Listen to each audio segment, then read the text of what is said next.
Hi, I'm Alexi Pukanikin, and we're Ballin.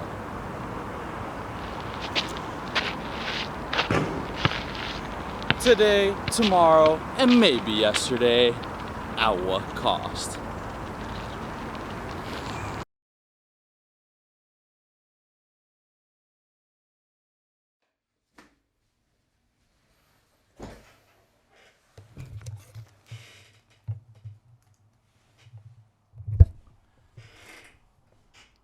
Welcome back, guys.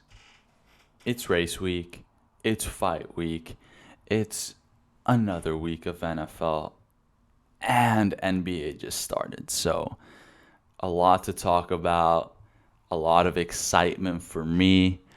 This is a fucking good week for sports, all kinds of it. But I'm going to start, of course, with some classic NFL. Um, I think the overall storyline hasn't changed much because right now the Eagles are still winning. Eagles aren't losing yet, so I think there's not much you can say about the whole picture of who's gonna make the playoffs, who's got the good seeding, because the Eagles are just running through everyone. All right, and the Eagles is the only record we care about now, because there's no team that has no wins anymore. So everyone's got at least one on the board, and the only zero we see right now is from the Eagles, which is zero losses. But some top headlines from last week. I don't think there was as much drama as any other week. I think this was not so much drama. There's some drama that the sports media is like for sure just coming up with, but I'll get into that later. But I mean, the headlines for last week was just huge upsets.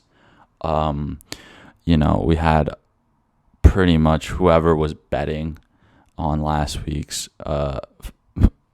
football, they were not doing well. Neither was I. You know, um, or the ones that did well did really well. You know what I'm saying? Because those pluses were coming in, dude. Anyways, and this is where I want to flex a lot. I gotta get the flowers. I gotta get the props. Get the respect that I deserve. Last week's episode, I called this. I said, "Yo, Giants have a good chance of beating the Ravens because Giants are the shit right now, and they are the shit. Daniel Jones is the shit. Saquon Barkley is the shit." And they just beat the Ravens last week. So, boom, there we go. That's already a Rexy Pukanikin prediction. Number one, that was correct.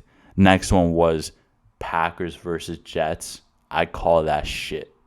I call that shit so hard, yo. Don't even start with me, bro.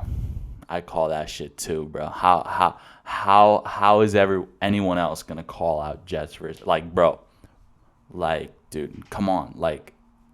I know I haven't really even said anything in the past 15 seconds that makes a lot of sense, but Jets beat the Packers, and I called that last week, and then I told all my friends too, and they're like, "You're fucking crazy. You're crazy." But the Jets pulled it off, and I was confident that it just looked like a matchup where it was gonna be an upset, like pretty simple. Like I just saw it. I just felt it in my guts. I felt it in my heart. That one I'm not gonna claim like I'm fucking some smart ass, but I did call it, and I was correct. So I am still pretty smart. So that's 2 for 2. And I also hold up. I'm gonna pull this up right here. I also predicted last week that the freaking Seahawks were gonna beat the Cardinals and Kyle Murray. And what happened? That's exactly what they did. That's exactly what they did. The Seahawks beat the Cardinals 19-9. So I was literally 3 for 3, at least with the upsets that I called. It's kind of crazy. I called him. I called him. You know what I'm saying? And couple more upsets to mention that I didn't call out on is Steelers versus Bucks. That was fucking yo. Like I said last week, Tom Brady, he's going through some shit. I personally don't think he's going to do much winning, considering he's going through some shit, right? But losing to fucking Kenny Pickett and fucking Mitch Trubisky both? Dude, what are you doing? What is this man doing, yo? What are the Buccaneers doing, first of all, dude? Wait, hold up. Let me pull the fucking... Dude, seriously, dude. I'd like to see the Buccaneers score more than fucking 20 points a game. Like one game. Please. Please, just fucking do it. I don't know what the hell is happening right now. I don't even think the defense is playing well, and Bucks defense was at least legitimate, right? That's what got them the fucking Super Bowl win, right? So there's a lot of confusion right now. And from a few weeks back, like I said, the Steelers are inconsistent and they might win some games. So let's just say I fucking called it to begin with. I called it, but like way back. No, but I mean, okay, yes, of course, Steelers aren't like horrible. They're not like actually horrible. But they looked pretty horrible coming into this matchup against the Buccaneers. But dude, I was like halfway kidding yesterday when I said last week when I said whatever I had to say about Tom Brady. But yo, after this game too, I think I'm fully serious about what I said about Tom Brady. Yo, that divorce, bruh. He can't spot his wide receivers. He can't make the right play calls with that divorce hanging over his head, bruh. Or whatever is going on with that situation, bro. Like it ain't good. It ain't good, bro. This was the year where he should have probably just not come back. But hey, man, the more I see him play football, the happier I am because I'm witnessing a GOAT play. Okay, even if it's not to like his goated performances, you know what I'm saying. Anyways, one more fucking upset that happened was 49ers versus Falcons. This one I think you could have seen as well because I personally don't unless Deebo Samuel goes completely off like we saw when they went against the Rams. Rams just couldn't. They had nothing against Deebo Samuels, right? So he was just running up. But like if you just stop that, I mean, just like work Jimmy Garoppolo as much as you can, then I don't see why not. You can. Falcons have a really good defense at least, so good for Falcons. Falcons needed that win, and yeah. So a bunch of upsets last week. Yeah, not much to it. It's good to see these upsets, but you could say that some of them were like, to be expected a little bit, right? And I mentioned before, Eagles, you can't fuck with them. You can't fuck with them at all. Actually, let me pull out the standings real quick. Go through real quick the standings, see what the divisions are looking like. Right now, AFC East, we have obviously Bills just leading that crap. We have Jets behind them, and then Dolphins and Patriots are both 3-3. I think AFC East is a really, really strong division as well. I think, yeah, truthfully, because I think Patriots are at the end of the day still going to have a positive record because it is Bill Belichick, right? So they're going to pull off enough wins and all that. And you don't see, like, when Tua comes back from his concussion or, whatever, those, like, protocols, Dolphins are going to be legit. Jets, I'm just worried because I feel like Jets are more like, it's like their team is not as complete as like the good teams, but they're still pulling off wins because they have like certain weapons. Like, dude, bro, oh yeah, I forgot to mention Packers versus Jets, dude. The only reason why fucking Packers got clamped was because of Sauce Gardner. Sauce Gardner, the freaking cornerback of the Jets, is disgusting, dude. I was looking. I don't pay a lot of attention with defensive plays, but I was watching this guy's defensive plays and holy shit. And I'm talking about the same guy who, after they upset and beat the fucking Packers, this guy is a savage and fucking starts walking around the stadium with a cheese block on his head, just for a little, fucking salt for the fucking Packers fans, So that was kind of nuts. So Jets definitely have a lot of, Jets are still, they're genuinely legit, kind of like Giants. I think it is fair to say at this point they are legit. They are a legitimate threat to the top tier teams. You can't count them out at all. They have enough of a complete package to, do some damage. AFC West, it's pretty much just Chiefs and Chargers running it right now, with Broncos and Raiders struggling behind. Okay, so I'll talk about this. Fuck it, I'll talk about this. It's really hard for me to talk about, but I'll talk about this. The sports media has to fucking stop with the negativity around Russell Wilson. Jesus, I talked about this for 3 weeks in a row now. 3 weeks. Because, okay, fuck it. Broncos have lost 3 weeks in a row. I'm sorry, dude. I'm fucking sorry. Yo. Broncos, yo. Dude. The sports media's got to calm down. The fucking day after I wake up from a Broncos game, it's literally nothing but, Russ is struggling. Russ is not living up to his standards. Russ is not cooking. All right? Why? There's thousands of fucking quarterbacks. Hundreds, tens, let's say. Tens of quarterbacks in the NFL. They're dog shit. Okay, dog shit. And we're cooking Russell? For what?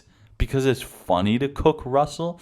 I'm going to keep on I know there's been some sketchy shit about him fucking, he asks former teammates and teammates to contact his managers to contact him.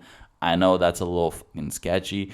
But dude, I know that's fucked up and all. But dude, what does this guy do in his free time? He's in the fucking children's hospitals taking pictures with kids that have fucking cancer and they got 2 weeks to fucking live. Okay? Put some fucking respect on this man's fucking head, yo. On his dome piece. This guy does so much and no one appreciates it. This guy's trying, I know he's cheese, right? But that's why I love him. You gotta love a guy who's cheese a little bit, right? What are we talking about? I just think the sports media's gotta chill. I hate it. I hate waking up the next morning if Broncos have played and I gotta see all that shit. I hate it. It's not good. And it's negativity. I hate it. Fucking don't cook a guy. Celebrate a guy if he's doing well. Shit. If a guy's struggling, he's struggling. He's not trying to struggle.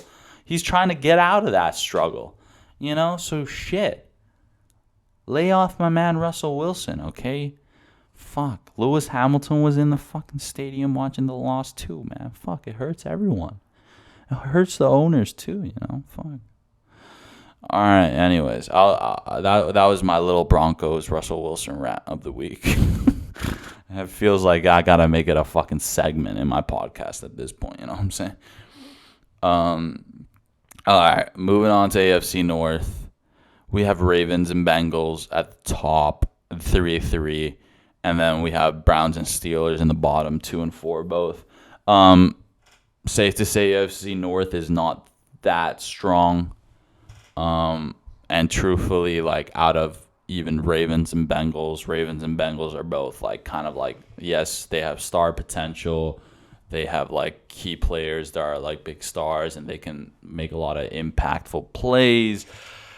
But you're just very unsure, unlike other years, with Ravens when you were more sure about their team. Like I said, Lamar Jackson Jr., you can always be sure of him, but nowadays it's a little bit more like, okay, well, he can do it all, but like, what about his teammates?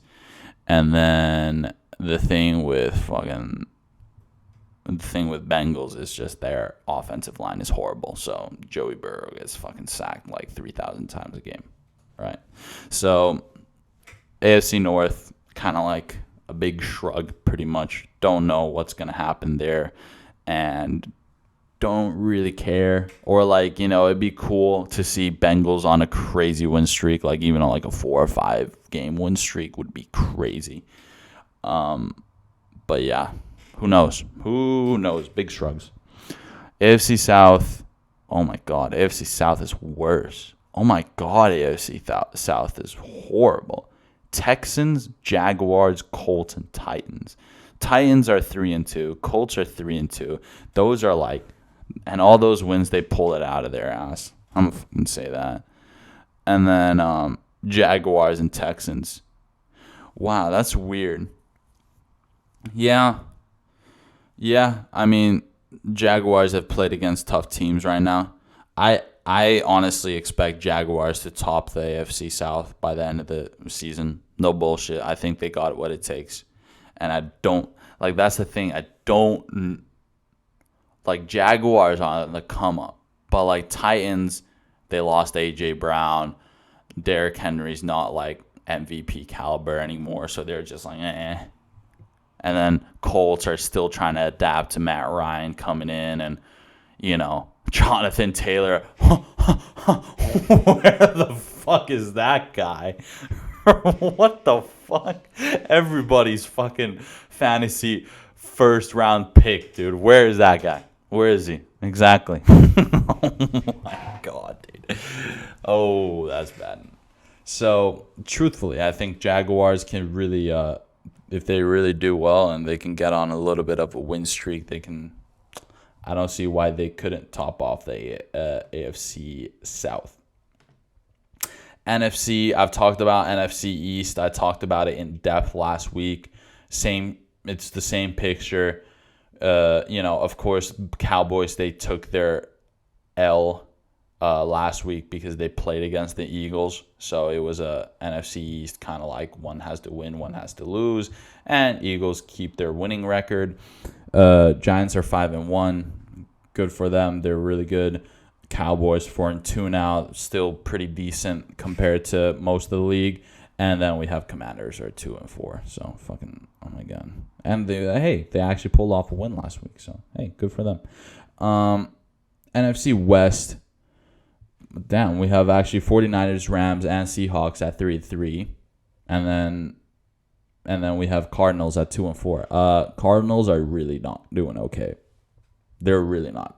They're really I think the Cardinals are chalked, to be honest, for the season. I'm just gonna say it now. I honestly think Rams are maybe chalked for the season. Like they might, maybe pull off. Like they can get into playoff, but I don't know what the fuck happened. Like truthfully, I don't know what's happening right now. It's a little bit confusing. I don't even know what's happening. Like I literally cannot explain to you because Cooper Kupp's still playing pretty damn well. Matthew Stafford, he's not dog shit, right? And then the Rams defense is still like, they got Aaron Donald, they got Jalen Ramsey. So what the fuck is going on? I don't know. I don't know. The Seahawks, everybody fucking probably would have thought they would have like won one game by now, but it's just because they have Geno Smith and he's like running the shit up, so they're taking wins. Yeah, I don't know. It's weird right now. It's really weird. In the NFC West, but I'm gonna just fucking move on to the next one. Truthfully, NFC North, we have Vikings at 5-1, and they're topping off NFC North properly.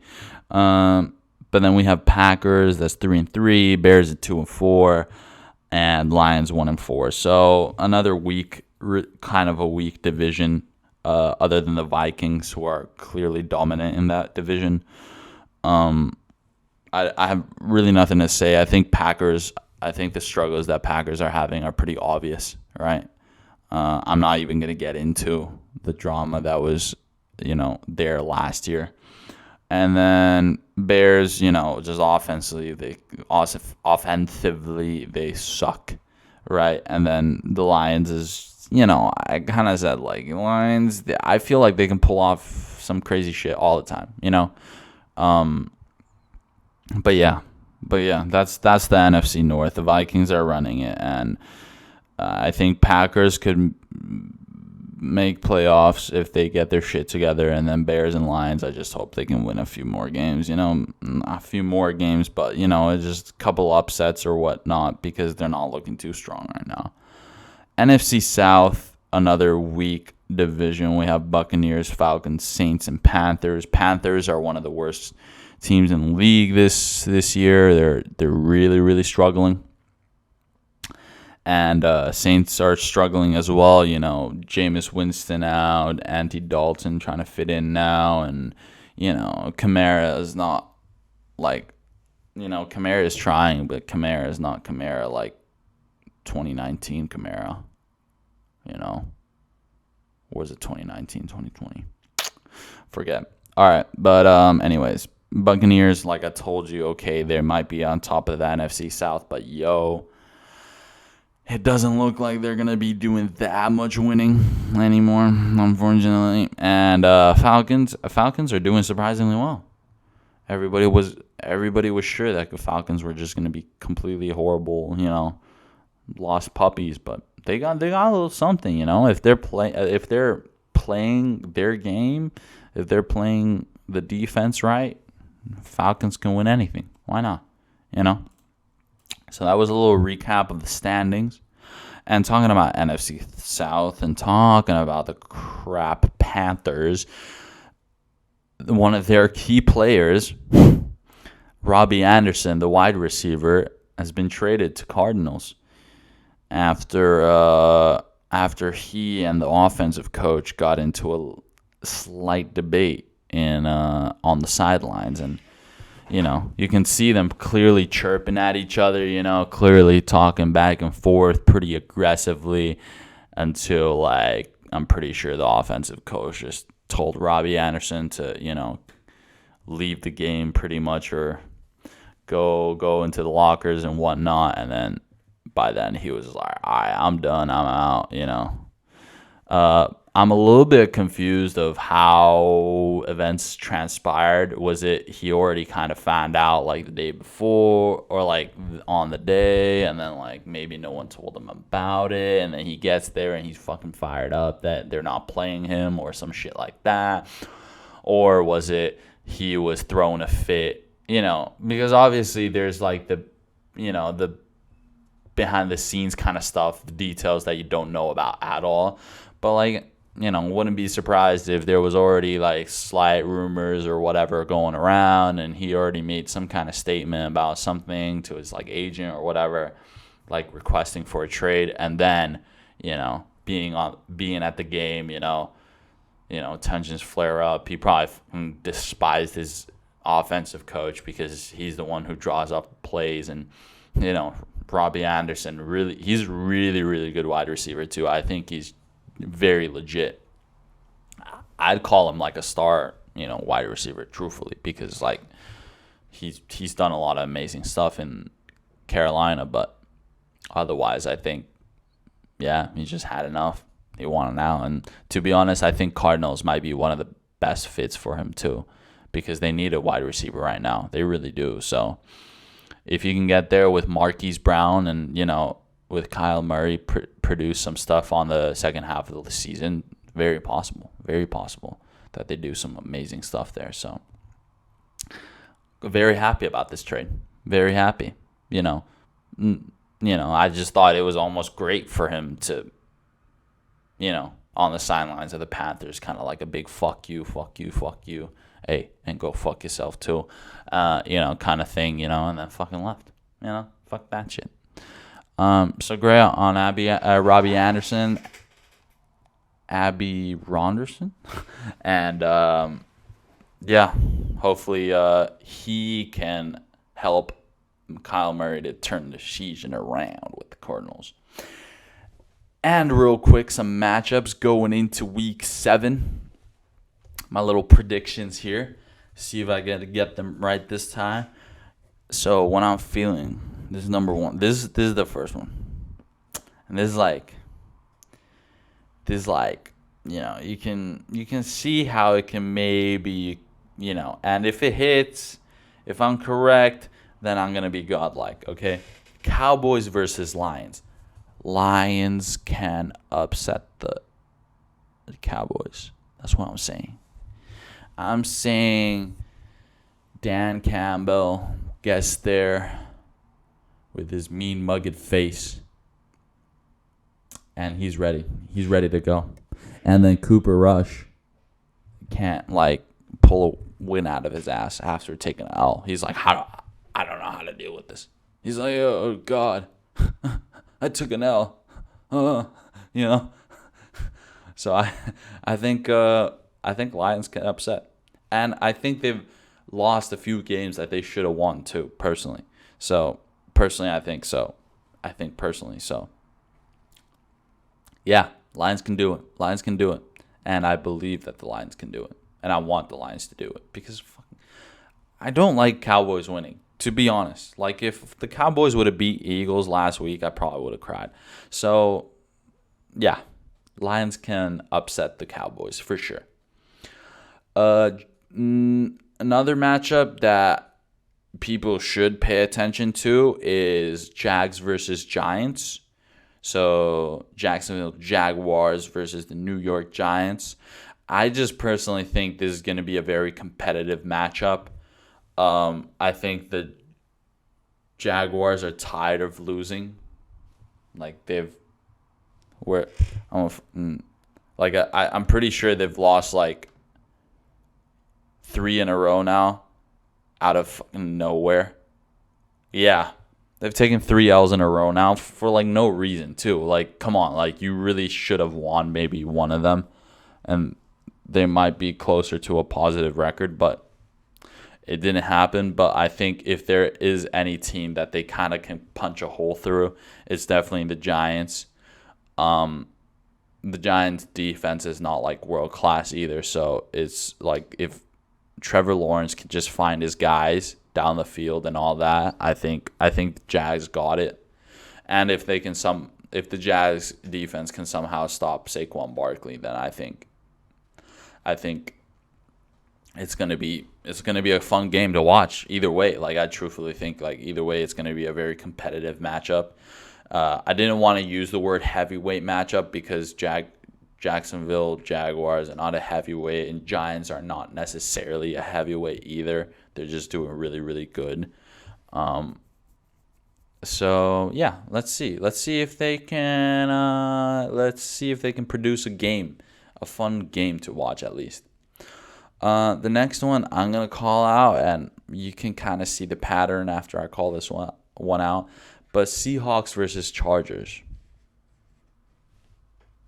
Let Geno Smith do his thing, yo. Let Geno Smith cook, yo. Especially with I've heard that the Chargers cornerbacks struggle a little bit from time to time. So, you get Lockett and DK Metcalf on a good day, whew, it should be no problem, You just have to sling those bullets out, you know what I'm saying? And just generally, Seahawks have been playing like absurd in my opinion. Like they truthfully have like done what they should. Like, dude, they're in the same division as like Rams and Cardinals. I'm not even gonna mention 49ers, but they're in the division and they're still doing their best. Like, yo, if Rams and 49ers lose this week and then Seahawks win, like Seahawks are number 1 in the NFC West. You know what I'm saying? So I think Geno Smith has more than the possible potential. So do the Seahawks. I just want to see that match real bad. I want to see both quarterbacks just freaking firing out like 40, 50-yard freaking throws to their wide receivers because they're very capable of doing such things. So, yeah, exciting week up ahead. Anyways, next one that I'm going to go into is the best motorsport in the world, which is Formula One. And they're going to go to arguably one of the most, let's just say, I don't know what the word to use. It's definitely because they use, I would say spectacular, this is like spectacular, grand, bougie or whatever, but you can't really say that about Austin, Texas. You know what I'm saying? They're not going for a bougie vibe, but F1 is a bit of a bougie kind of like sport, so it's a little bit weird. And we already had Miami, so kind of like all the U.S. attention for Formula One kind of already went by. You know what I'm saying? Now might just, I kind of actually like that they did that, because now maybe it's like the real fans pay attention to this race in Austin. And I mean, everybody would agree the Miami track is, not so bueno in my opinion. And the Austin, I think the fucking track is called Circuit du Americas, some shit like that. But I think that track is amazing. It's a really good track. Like, I truthfully think it might be in my top 5 of tracks in the F1 calendar. So it's just really exciting to watch there. And I think there's going to be a little less of the celebrity, just Hollywood bullshit, which I have nothing against. But it distracts a lot of like, the media just gets distracted on that. It's like, dude, like, focus on the drivers and the cars and the teams, So, anyways, my takes are kind of like, so first of all, Lewis Hamilton has to win this season. He has to win a race this season. It is very possible that he can win a race this season. He just has to do it. He has to pull it out. I think it is very obvious that he's like a favorite to kind of win Brazil, because Brazil's just his fucking track, kind of, in the modern era. But I'm just going to say Lewis Hamilton can win this race as well, because there's only 4 more races to go. I need Lewis Hamilton to win this season. So I'm going to say he's going to win in Texas. And then I'm going to say he's going to win in Brazil. And then I'm going to say he's going to win. Fuck. There was 4 more races. Shit. I'm forgetting. Sorry. I skipped over Mexico. He can win in Mexico. But I think that's like, if there's like out of the 4, and then there's Abu Dhabi. Okay. So there's Brazil, Abu Dhabi, Texas, and then Mexico. I think out of all those 4 races, the one that Lewis Hamilton cannot win is Mexico, because that straight is just way too long, and Merck ain't got that fucking speed, ain't got that straight line speed. So I'm gonna just rule that one out. But I think I'm gonna just say, yep, Lewis Hamilton wins Texas, because he has to win Texas. And if he doesn't win Texas, then I'm going to say Lewis Hamilton wins Brazil. And if he doesn't win Brazil, I'm going to say Lewis Hamilton wins Abu Dhabi, right? So that's the conclusion I've come to, truthfully, because I think the GOAT has to win this season. If he's the GOAT. But if we want to talk about more of what is going to happen in Austin, well, first, McLaren has announced that I think 1 or maybe even 2 different IndyCar drivers are going to be able to test out their Formula One cars during free practice 1. I know there was a lot of ones there. I think it was 2. I genuinely think it was 2 American dudes. They're going to be able to test out, and that's cool. McLaren has really done well with marketing. I mean, the other years too, but I think this year was like, their marketing has been off the charts, truthfully. Like, they got so many sponsors on their cars, And they're just doing stuff like this now, which is just going to bring just so much more attention to their team. So that's cool. And it's really, really cool to actually, for like motorsport, fans, not just strictly Formula One fans, but motorsport fans, to like actually see, okay, what's the driver's skill difference between Indy cars and Formula One. So that's going to be really, really cool to check out. I'll be tuning in for that. And in terms of just what the next 4 races holds for us. So Max Verstappen won last race. No. Yes. Last race he won. I talked about him winning already last week. Sorry, that's why I got confused. So Max Verstappen already won the Drivers' Championship, but to many who don't know, it doesn't end there when the number 1 guys won. Right now we have Checo Perez and Charles Leclerc. Perez with 253 points and Leclerc with 252 points for second in the Drivers' Championship. So that's really, really intense if you think about it, like really, really intense. 1 point difference, and they're skill-wise too, like both very equal. This not skill-wise, but let's just say like performance-wise this year, they're pretty darn equal. So anything can happen, really. And I think, I wouldn't be surprised if Max Verstappen or, Sainz end up, kind of like helping out, Leclerc or Perez if it gets down to the wire, that's for the battle for second. But Sainz has 2,000. Carlos Sainz has 202 points, and George Russell has 207 points. So, they're not far from behind. They're technically still battling for second in the Drivers' Championship, those two motherfuckers as well. So, anything like, Perez and Leclerc, they have 2 DNFs, and all of a sudden it's all open. It really is. So, or even 1 DNF, that should do it. So who knows? I'm going to really, I think that's kind of like the battle people really want to see. Really. Because I think it was really unrealistic. As soon as you saw Max Verstappen winning and performing like he did, I think people should have just given up. I think this year, the Drivers' Championship battle was they milked it a little bit too much just because Charles Leclerc and Ferrari wasn't as shit as last year.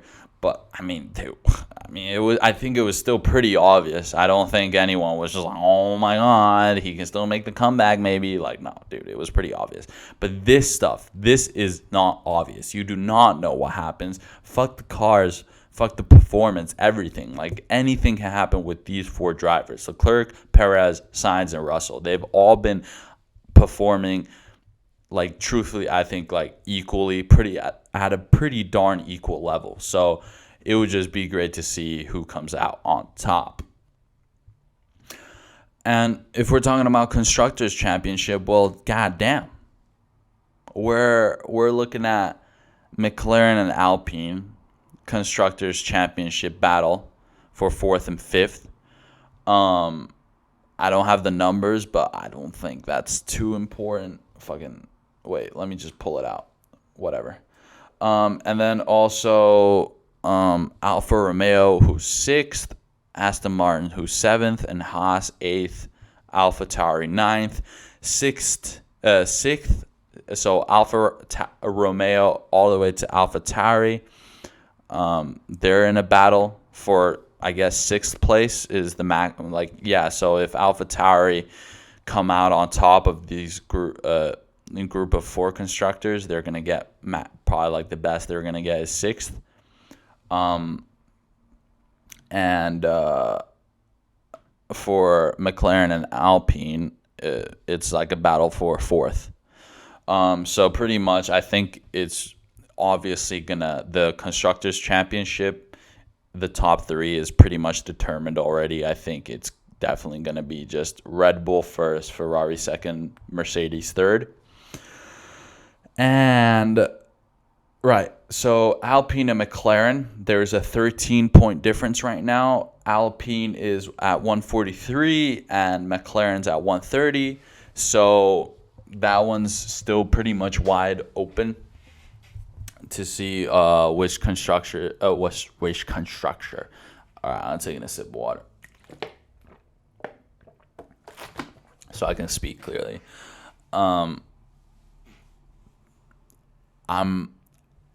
Dude, it all depends on how Daniel Ricciardo performs. It all depends on Daniel. If Daniel Ricciardo can't even get out of Q3 and like doing really bad for Q2, like on Saturdays for the rest of the Saturdays that we have, then it just might be chalked for McLaren, because Norris can only do so much. We're talking about constructors now, so it really is the contribution of two cars, not one. And same with Fernando Alonso. No, not the same. I think Fernando Alonso and Esteban Ocon, they're pretty stuck together. Like if they're in the points, if the Alpine boys are both in the points, they're both like, right next to each other. They're pretty much stuck together. So it's really going to depend on Daniel Ricciardo. So prayers up that Daniel Ricciardo doesn't say, fuck this shit. I'm retiring after this shit. So whatever, fuck this, whatever. Nah, I think Ricciardo's just got to pull his shit together for like the last 4 fucking races and just like make sure at least he does this part of his job, because I'm pretty sure that's a lot of pressure for those two guys. They got to be Alpine for sure. And the 6th to 9th place of the constructors, which included Alfa Romeo, which is 6th right now, with 52 points, Aston Martin, who's 7th with 45 points, Haas, which is 8th at 34 points, and 9th, which is AlphaTauri at 34 points. So pretty much the difference between Alfa Romeo or 6th and 9th place is 18 points, which is not that much, 18 something. And it's not like too much either. It might be a little bit of a struggle for these like lower tier teams because, even if they get into the points, it's a few points, but it's technically all open. Of course, Haas and AlphaTauri, they're tied at 34, so it'd just be interesting to see that battle. See who gets more points, who comes out on top. I would be really happy if Haas can even overtake like Aston Martin, because like Aston Martin or something, because I think Haas definitely made improvements and they were really, really strong at the start of the season with Magnussen flying and Schumacher doing all he can as well, following his footsteps. But yeah, and I personally would want Alfa Romeo to still stick to the position they're in, which is the 6th. And I just hope that the other teams wouldn't catch up to them because, of course, Alfa Romeo have done really incredibly this season as well. I'm not going to hate on any other team. I think AlphaTauri is the only team that I'd give a little hate to because, or not hate, but just like negative criticism because I'm just like, dude, like they were so good the other season. They were always that like they were like basically like Alpine this season. They can definitely get in there if they want to. Sometimes they're not, but like otherwise they could, like Gasly at least, he was always like just getting into Q3 and shit. So it's just been weird. I mean, thankfully Gasly's out, and good luck with fucking Yuki Tsunoda because all he's gonna do is cost you money and crash into fucking walls. So go fuck yourself. Haas, it's just like you can't beat on them because they were already down, and they were trying their best. Aston Martin too. I don't think anyone could say or anyone should say anything negative about Aston Martin because they started off horrible, and they've now clearly made some, changes and improvements to try to do something, at the end of the second half of the season, and they definitely have. So, and can't hate on them either. But yeah, let's just see what happens. That's pretty much I think within the next two races we'll be able to see a little bit more about how the constructors is going to pan out, the championship, and also just how the second place for the drivers championship pans out. So a lot can still be decided, ladies and gents. A lot can still be goddamn decided. And moving on to what I want to talk about the most, what I'm looking forward to so much this week, so much. Oh, it just makes me so happy. It fulfills my heart with happiness and joy, right? We have UFC 280, potentially the event of the year. And the build-up's been pretty damn nice. It hasn't been a chaotic build-up, to be honest. We're not getting, McGregor kind of wilding out kind of stuff, of course, right? Because it's like we're in freaking, first of all, we're in fucking Yas Island in freaking, in the deserts. So it's like, it's not like you kind of already have to like live in a society with some, certain type of guidelines, So you're already a little bit, checked out, and then, but whatever. So basically, all the fighters right now, they're in. I don't know if they're in Abu Dhabi. I think they are in Abu Dhabi. And obviously, just talking. I'm not gonna talk about the card in order, but for example, Sean O'Malley's talking all his smack right now, and deservedly. That's the best thing he does. He's been talking smack. He's been pretty much, I'm pretty sure for the last 2 weeks, he's been like, every time he even talks, he's like, I'm gonna beat up Peter Yan. I'm gonna beat up Peter. I'm gonna beat Peter. I'm gonna win. All that. So he's like, dude, he's like YouTube streaming in his hotel room after fucking training. He's like streaming him playing fucking Warzone, and then like the title of the YouTube stream would be Peter Yan loses in 2 days. So that guy's just a fucking all around classic, man. Sean O'Malley, Sugar Show. He's been talking his shit, and then I think just UFC 280 is a proper fucking bantamweight rattler, It's going to rattle up the fucking division, Top to bottom, I'd say, Because of, like, there's going to be so much change on the top that, like, the bottom almost has to, like, it's not, I'm not saying that, like, obviously, the, bottom of the, weight class, they're not gonna, the rankings aren't gonna change based on the top guys fighting. But I'm just saying, like, what the future can hold for the bottom of the weight division. What it could hold for the top guys.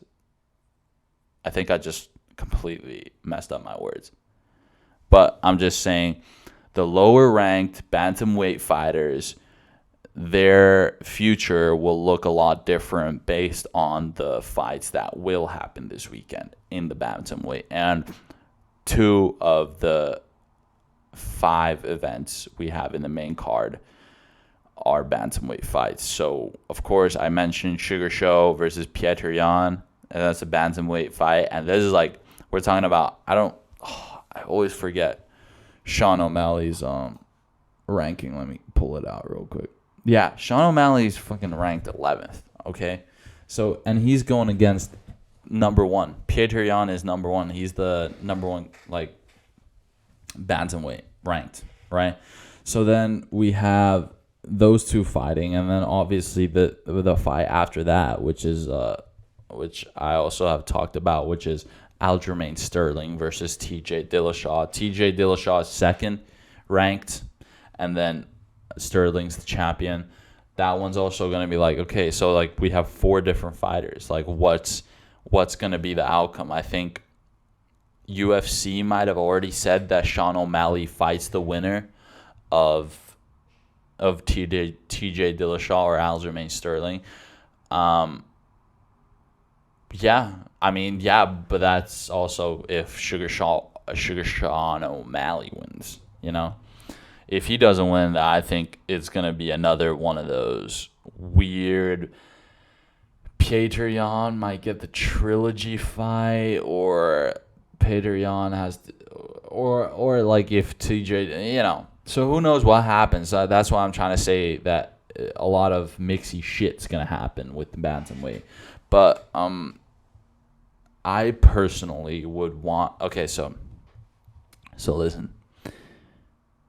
I think that TJ Dillashaw is like a bigger fighter, like pay-per-view wise or attraction wise or fan base wise. I think TJ Dillashaw is bigger than Aljamain Sterling. So, you know, it's just gonna be really weird because, you know, you can have a championship fight, another one in the bantamweight where it's Aljamain Sterling, which is versus Petr Yan, which is or you can freaking have TJ Dillashaw versus Sugar Sean O'Malley, which is whoa.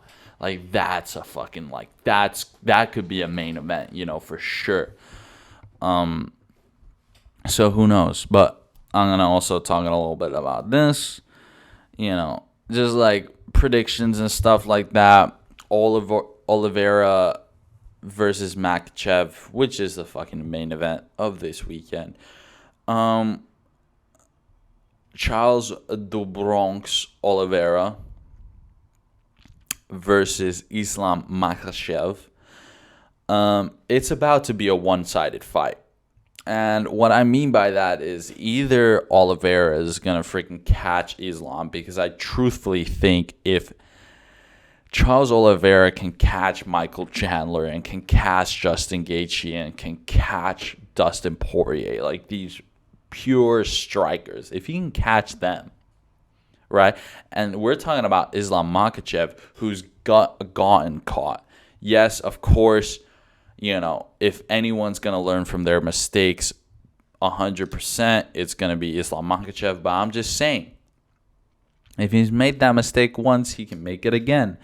And if they're standing up and Islam's trying to, you know, breathe, get some breaths in, you know, to try to take him down, to take Oliveira down again. You never know if Oliveira just swings one out and it fucking catches him, you know, and it lands flush on the jaw. And I'm saying it could be one-sided that way, or Islam just swarms and outpowers Charles do Bronx, which is which in my opinion is just less likely, because we're talking about Charles do Bronx, Charles Oliveira, Charles the champion. You know, we're talking about the guy who, like, you know, no one's going to take him down. But that's the thing. No one takes him down, because if you take him down, then he's going to turn it against you. And this is where I think I'm going to side with Oliveira a little bit more if I had to pick who wins the lightweight championship. Because even if Islam does what he is good at, which is dominate by freaking taking you down, pinning you down, and beating you up, I just think Charles Oliveira is too slick. He's too slick. If we're even talking about like physicality, like we're talking about Islam Makhachev, who's this fucking tank, kind of like Khabib, would just tank, so much core strength, all that, very strong. But dude, Charles Oliveira, he's like fucking slippery, bro. Like I'm sure like Islam could have him fucking fully just like held. And Charles Oliveira could just kind of melt through his freaking grip, you know, kind of just slither through. So I don't know. I feel like either way, like this is the statement I will make. It's gonna be one-sided. It's because I don't see either of these men going 5 rounds. Like, none of their fighting style goes 5 rounds. Either Oliveira tries to do what he does best, which is boom, I'll try to land a couple punches, and then if we go to the ground, I'll fucking choke you out. Or it's Islam Makhachev, who's just like, all right, whatever, fucking, I'm getting caught a couple times, but fucking, I'm gonna take him down, and then he gets into a good position and beats him up. But there's no way they go 5 rounds. That's the thing. I don't see any of them slowing down. If one slows down, the other one takes advantage. So that's kind of like my prediction for the main event. If I had to predict the other ones, I would say Sugar Show by decision. Like, it's by decision. We have to take into consideration that Sean O'Malley and Petr Yan are both very, very highly conditioned fighters. They have a great conditioning, and they're not co-main event or main event. They're the fight before that, so they're still only fighting 3 rounds, which means 15 minutes. So, it's kind of like if no one gets anything big, like if they can't produce anything big or effective, then it automatically, obviously, goes to decision. And I just feel like physically, it is gonna be a challenge for Petr Yan because he does not have the height or reach or weight. Okay, well, they're equal weight, but who knows if Sean O'Malley comes in like half a pound heavier. And I just feel like if Sugar Sean O'Malley decides to, play it safe and not how he wants to fight, where it's just like, I want to knock you the fuck out, right? If he decides to take it slow and just win the rounds and win the points or whatever just to win, I still think Sugar Sean takes it, Sugar Sean. Why am I calling him Sugar Sean? Everybody knows him as a Sugar Show or Sean O'Malley. But I guess that's just my variation, Sugar Sean. But, yeah, so either it goes to the decision or Sugar Show puts on the show in Abu Dhabi. First round, catches Petr Yan and gets the TKO finish. That's my prediction for that fight. And for the next fight, which is, Funk Master, Aljamain Sterling versus TJ Dillashaw. I forget TJ Dillashaw's fucking, what's his, little freaking, yeah, whatever. If Aljamain Sterling, I think, yeah. Okay, so Aljamain Sterling, I think, just wins by submission within 4 rounds. I think it's going to be, TJ can definitely do something, but I don't think TJ can do enough damage where you're going to get Aljamain Sterling like all the way down. And I feel like even if TJ catches him or some shit, and then like Aljamain Sterling is like stumbling down, and then TJ Dillashaw like comes on top to try to beat him up and get the finish, I just feel like Sterling's got enough to where if he just somehow grabs a hold of him and then breathes a little bit and then, gets back to the submission stuff. Because this is the same reason. I think just physically Aljamain Sterling has the advantage, and the advantage by quite a lot compared to TJ.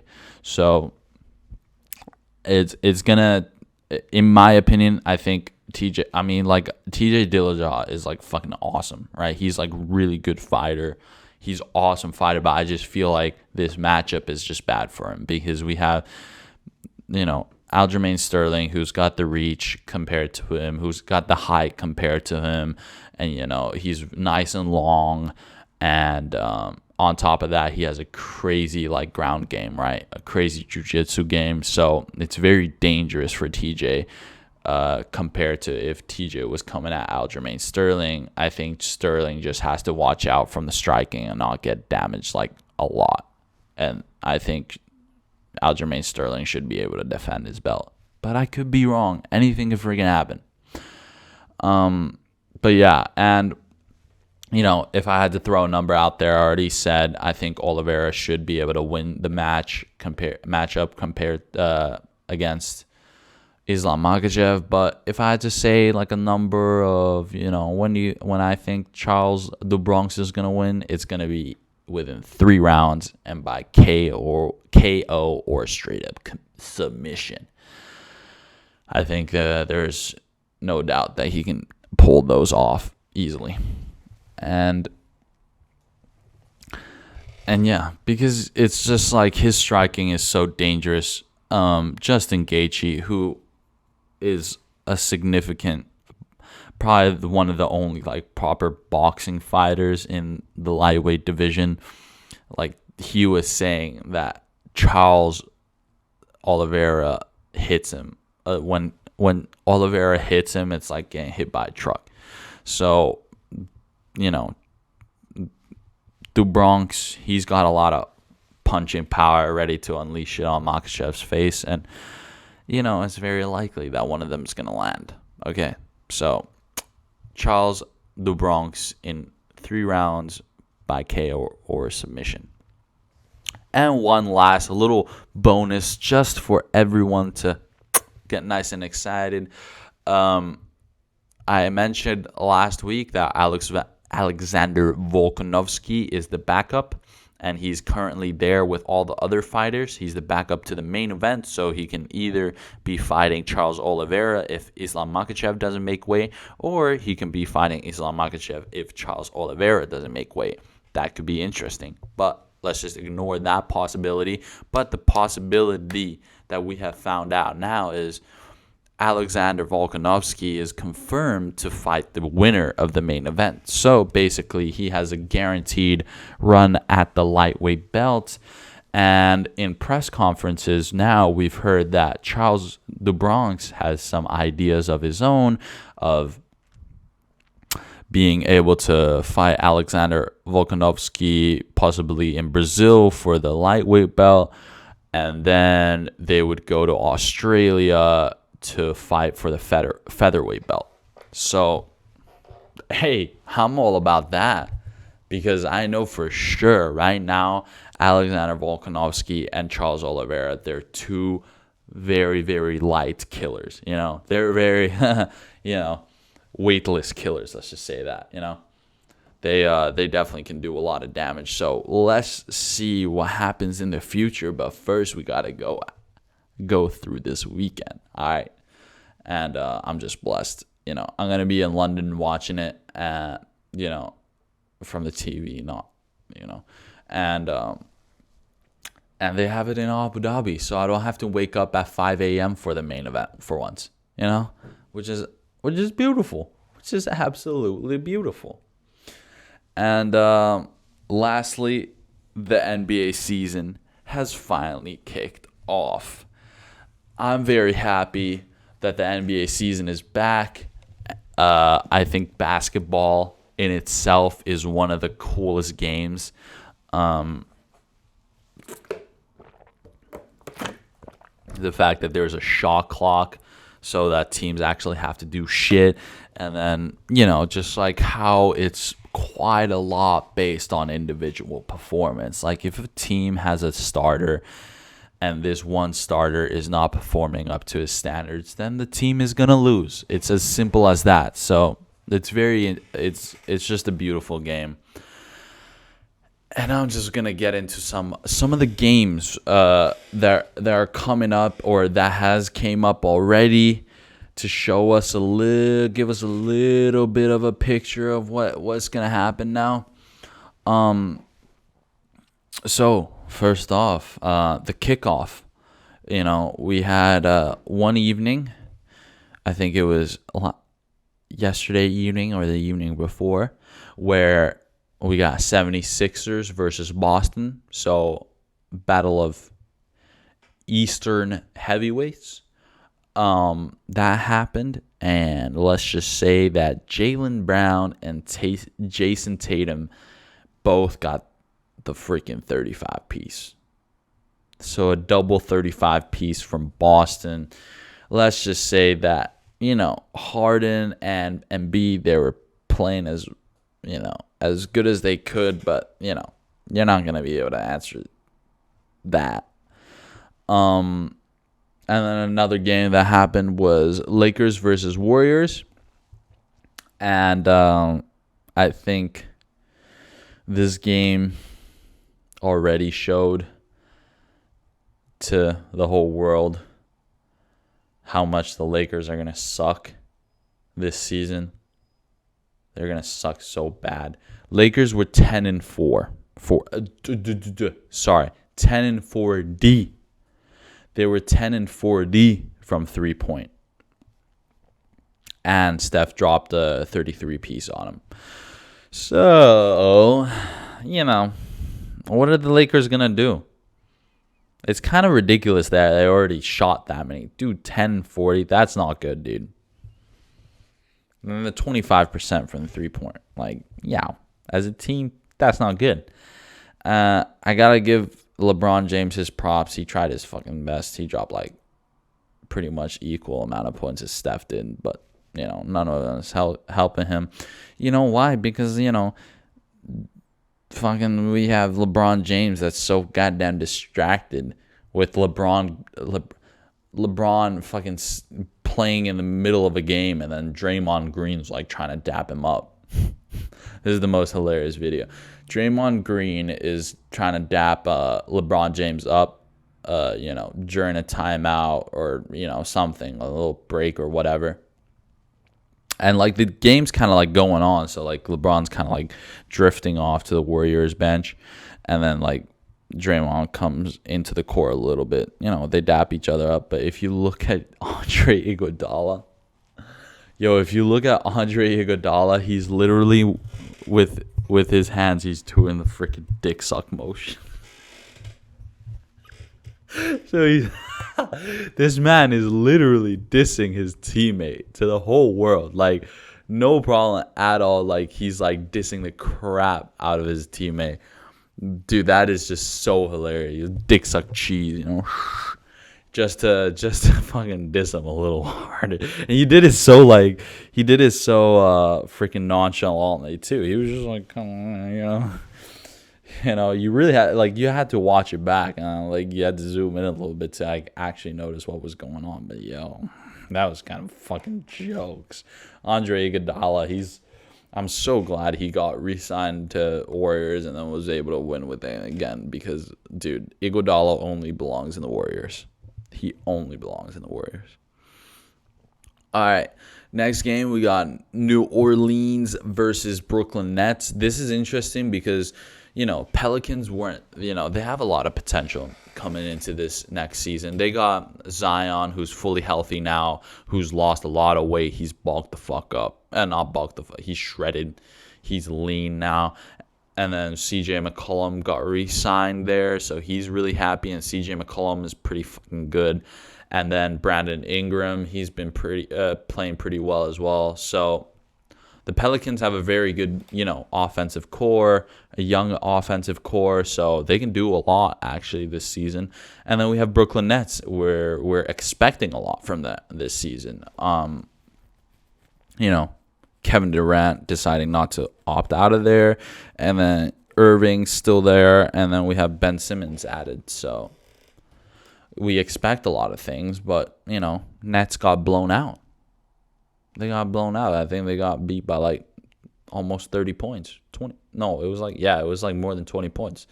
I don't know what the fuck they doing. Kevin Durant was playing the way he was supposed to. So, and I checked the stats. I think Irving and Simmons are definitely struggling. I knew, Kyrie Irving was struggling in the sense that he wasn't popping off, but he was still doing something. But I'm very, very sketched out about how Ben Simmons is gonna affect the fucking Brooklyn Nets. I personally don't like Ben Simmons. I think he's a little bit of a bitch, right? So to put it simply. So, and I'm not going to elaborate on that. He's just a bitch. I don't think I need to elaborate on that. I think a lot of people know that he's a bitch. So we really got to find out what's going to happen. I really think that maybe it was just more of a showing of how good New Orleans is and not about necessarily how bad the Nets are. But you never know. This was the first game.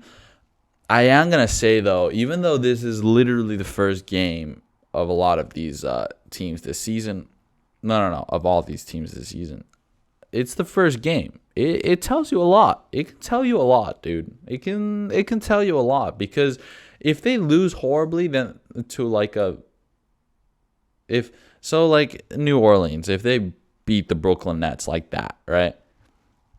And then that just means, okay, Nets are struggling. Nets are not doing as well as we thought they would, and they're going to have to work a lot more harder, and it's just going to take them a little bit more extra time to get back to, how good they're supposed to be. So, as much as I say it's like it's just the first game, you never know. You kind of do know. You can formulate some opinions for sure, and you can formulate some projections for the season. Mavs versus Suns we had last night, and this was an awesome matchup. Obviously, this was the matchup that we saw last year in the playoffs, and it was a very, very equal matchup an equal game until Damian Lee, little post up, tough shot, leaning fade away, freaking throws it up from the mid range, gets it for the game winner. And unfortunately, when Luka dribbled the ball down the court and pulled up for three, he wasn't able to knock it down. So Suns pulled that one off. This is a game where you can say, all right, yeah, no problem. It was a game winner game. So it's just like they were both battling a lot, pretty hard. But I think what it shows is that they're at a pretty same level still. And I don't think they've only when one of these two teams play another team, that's not so good. Maybe you can actually formulate opinions. But right now, maybe they're possibly just as good as they were last year. Made slight improvements, something like that. And, glad the Suns were able to take the win. But, of course, feel bad for Luka. But, Luka's chill. So, coming up, these are games coming up. We have Bucks versus 76ers. This is a big question of how the East is going to look. Because 76ers, they're projected to be really, really good. They're probably projected to be the number one in the East. But the only team that could, stop them from becoming number one in the East is Bucks. Is the freaking Milwaukee Bucks and Giannis Antetokounmpo. So that one's going to be a really, really cool game to watch to see who's the more dominant Eastern force.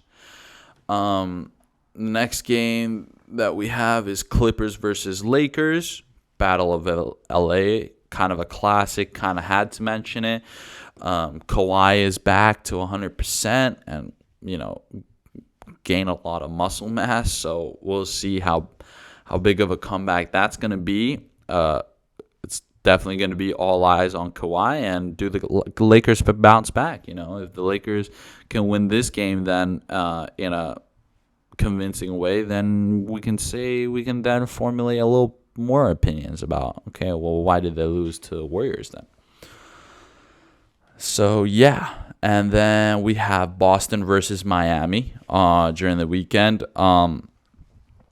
Who is effectively more defensively. These are two very defensive-heavy teams. We have Bam Adebayo in Miami, who was almost the defensive player of the year. I think he was nominated, but I don't think he won last year. And then we have Marcus Smart, who has won. I know he has won for sure, and he's just a really good defensive player. So we'll see how that goes.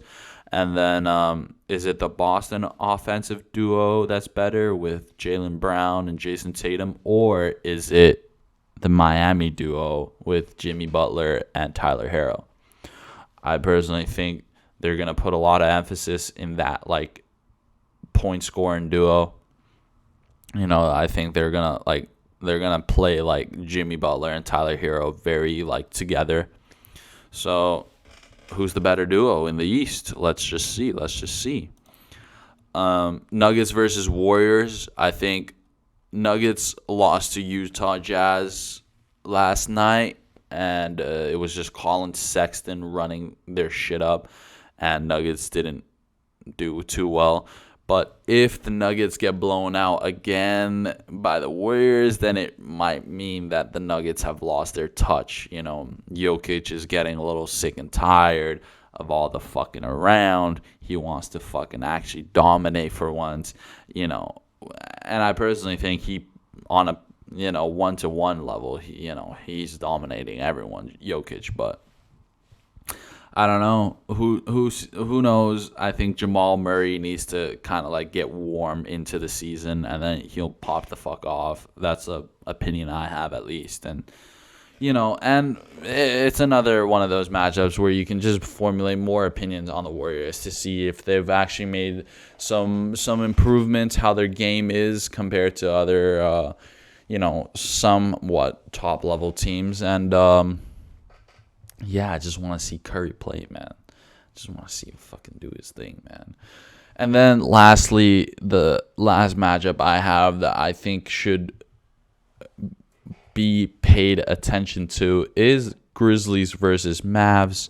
I think Showtime Ja Morant versus Luka Magic is going to be an awesome one.